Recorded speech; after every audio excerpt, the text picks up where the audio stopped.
palavra o relator. Muito obrigado, senhor presidente. Cumprimentando aos nobres pares, passo direto aqui ao relatório. O projeto de lei em análise, de autoria do deputado Hugo Leal, objetiva inserir o nome e a efígie de Pedro Aleixo, vice-presidente da República, no período de 1967 a 1969, na galeria dos cidadãos brasileiros alçados ao cargo de presidente da República. O autor da proposição justifica que tal medida a ser adotada pelo Congresso Nacional se faz necessária para reparar graves injustiças perpetradas pelos atos institucionais número 12, de 31 de agosto de 1969, e o de número 16, do seguinte 14 de outubro, para benefício de futuras gerações que estudarão e serão protagonistas de novos capítulos de nossa história. A tramitação dá-se conforme o artigo 24, inciso 2º, do regimento interno desta Casa, sendo conclusiva a apreciação por parte da Comissão de Educação e Cultura. Cumpridos os procedimentos e esgotados os prazos regimentais, não foram recebidas emendas ao projeto, cabe-nos agora, por designação da presidência da nossa Comissão de Educação e Cultura, a elaboração do parecer, onde nos manifestamos acerca do mérito cívico-cultural. Este é o relatório e passamos ao voto.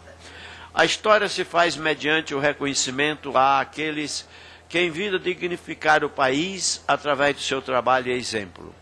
Ocorre que muitas vezes a escrita do passado, a historiografia oficial, omite a participação de homens e mulheres que contribuíram para a construção da nação brasileira.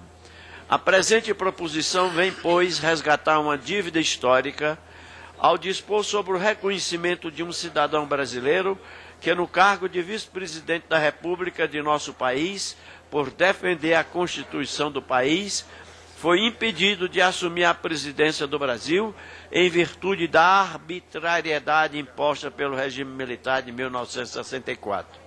Estamos nos referindo ao político mineiro Pedro Aleixo. Permitam-me, em breves palavras, traçar a biografia desse político, que foi também presidente desta Casa Legislativa, à época da decretação do Estado Novo, 1937-1945, imposto por Getúlio Vargas. Pedro Aleixo foi advogado, professor titulado de Direito Penal da Universidade Federal de Minas Gerais e um dos fundadores do jornal O Estado de Minas. Sua atuação política vem desde os tempos da Primeira República, quando participou da articulação que desaguou na Revolução de 1930. Era presidente da Câmara dos Deputados quando, em 10 de novembro de 1937, Vargas deu um golpe de Estado e dissolveu o Congresso Nacional, inaugurando o maior recesso parlamentar de nossa história. Assinou o famoso Manifesto dos Mineiros, em 24 de 10 de 1943, que iniciou o movimento em prol da redemocratização do país, resultando posteriormente na deposição de Vargas em 1945. Foi um dos fundadores da União Democrática Nacional. Entre os anos de 1946 a 1958, dedicou-se à política local de seu estado, voltando à cena política nacional em 1958, quando foi eleito deputado federal. Reeleito em 1962, Pedro Aleixo tomou parte ativa nas articulações que levaram ao golpe civil-militar que depois João Goulart do poder. No governo de Castelo Branco, o primeiro do regime militar assumiu a liderança da maioria da Câmara dos Deputados e chegou a ocupar a pasta da educação durante o primeiro semestre de 1966. Nesse mesmo ano, foi eleito indiretamente vice-presidente da República na chapa do presidente Costa e Silva. No ano de 1969, em pleno período do recrudescimento do regime militar e em meio à doença e afastamento de Costa e Silva, Aleixo foi impedido pela junta militar de assumir a presidência da República. Mais um golpe contra a democracia se perpetrava. pois tal medida feria frontalmente o ordenamento constitucional vigente.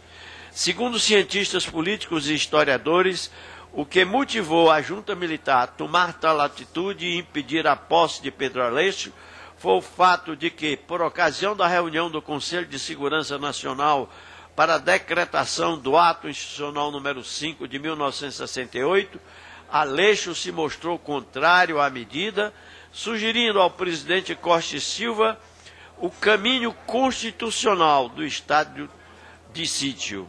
Tal fato teria provocado a ira dos militares, que passaram a partir de então a considerá-lo pouco confiável aos propósitos da ditadura.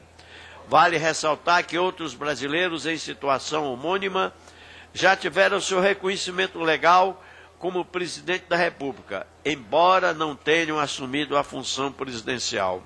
É o caso de Tancredo Neves, que veio a falecer antes de tomar posse como presidente da República, Lei número 7.465 de 86.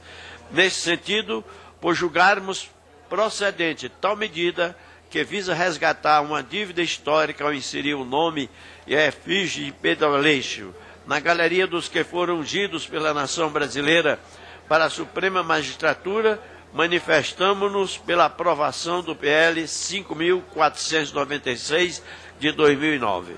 Sala da Comissão, relator deputado Átila Lira.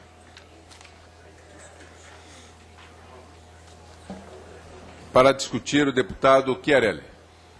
Bom, senhor presidente, não há